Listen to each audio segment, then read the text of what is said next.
और फिर दूसरे दिन फिर वही आहार लेना होता है, फिर भोजन शाम को। 3 दिन का उसमें उपवास होता है और फिर आपको अगले महीने तक इंतज़ार करना होता है। एक बहुत बड़ी बात जो आपके लिए महत्वपूर्ण है कि हर महीने दीप जलाएं। और वंदना में एक लाइन आती है, जलाऊं दीप है महाराज, तेरे हाथ मेरी लाज। तो उसमें वो बहुत महत्वपूर्ण शब्द है आपके लिए, वो बीज मंत्र के समान है कि आप दीप जला रही हो और लास्ट के दिनों में जला रही हो। अखंड दीप, जब पीरियड आने की तारीख से पहले हम एक दीप जलाते हैं, तो जैसे ही दीप जलाते हैं तो हमारी दृष्टि दीपक और प्रभु की मूर्त में होती है। हमारा ध्यान होता है प्रभु के दर्शन, आरती सुनना, वंदना करना, दीप में लो के दर्शन करना।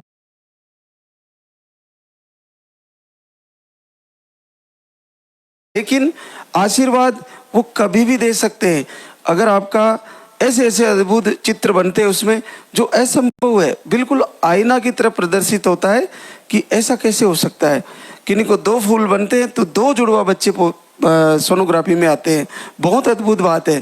किन्हीं को सुदर्शन चक्र दिखता है, किन्हीं को महाराज श्री की मूर्त दिखती है, तो किन्हीं को बिल्कुल गर्भ में जैसे बच्चा है वैसे दर्शन होते हैं। तो बहुत अद्भुत है। तो ये आपको हर महीने करना है।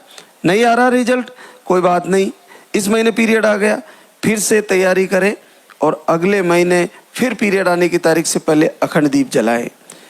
फिर आ गया पीरियड, फिर अगले महीने वैसे के वैसे लास्ट के दिनों में फिर पीरियड आने से पहले वही अखंड दीप जलाएं। फिर आ गया पीरियड, फिर करें। ऐसे लगातार हर महीने करें। ज़्यादातर बहनों को 3 से 4 महीनों में ही सफलता मिल जाती है, किन्हीं को पहले महीने में मिल जाती है। लेकिन अगर ऐसा नहीं हो पा रहा है, फिर भी उस दीपक का आपको लगातार पीरियड से पहले जलाते रहना है। हर महीने संकल्प लेना है, हर महीने तैयारी करनी है।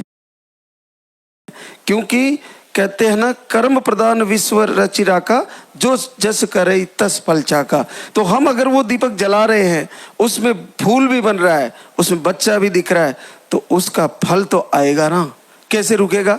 तो फल तो आना ही है, लेकिन हो सकता है वक्त लग जा रहा है। देखिए, कभी कभी बहुत सारे वृक्ष ऐसे होते हैं हमारी धरती पर जो वर्ष में 1 बार फल देते हैं, और कोई वृक्ष ऐसे होते हैं जो 2 बार फल देते हैं, और कोई पेड़ ऐसे होते हैं जो 12 महीने उनके फल लगते हैं। तो अपने आप में है। तो ऐसा है कि किन्हीं को वर्ष लग सकता है रिजल्ट आने में। तो जिस प्रकार से एक पेड़ ऐसा होता है कि पूरे वर्ष अपनी फूलों को और अपने फलों को समेट के अपने अंदर रखता है, और उसकी ऋतु आती है वर्ष में 1 बार, तभी फल देता है। उसी प्रकार से किन्हीं मातृशक्ति का शरीर ऐसा हो सकता है कि वो कुछ समय के लिए अपने शरीर को, अपनी बॉडी को, और वो अपने आप में ऐसी इम्यूनिटी होती है, अपने आप में ऐसा जेनेटिक भी हो सकता है। जो हमारे माताजी के समय और बुजुर्गों में ऐसी मान्यताएं थी कि 1 बार हो गया तो अब 3 साल बाद होगा, अब 4 साल बाद होगा। लेकिन इतना भी निराशा में नहीं जाए, क्योंकि यहाँ से जुड़ने के बाद ज़्यादा टाइम नहीं लगता।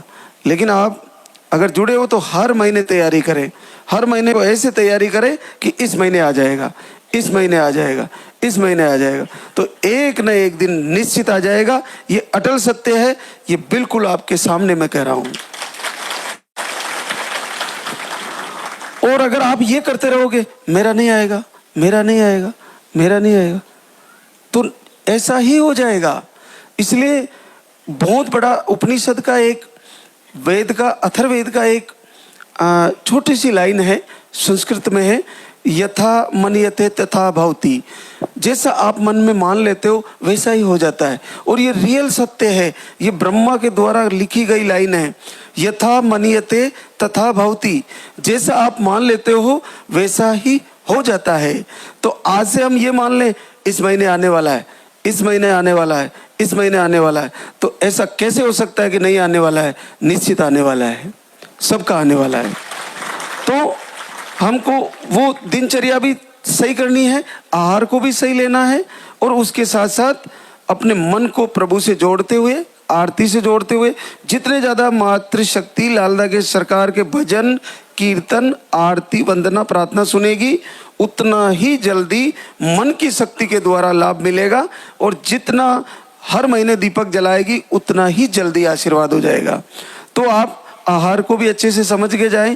मुख्य बात बताई कि आहार को थोड़ा थोड़ा करके शुरू करें और आप उसको सही से लें। जिनको दूध वाला आहार चल रहा है उनको अगर पीरियड का फ्लो कम होता है तो दूध वाले आहार की मात्रा कम कर सकते हैं या बंद कर सकते हैं। तो अब हमारे बीच आज बहुत ज़्यादा संख्या में रिजल्ट है, तो उनसे रूबरू कराते हैं आपको। बहुत सारी बहनें शुक्रिया अदा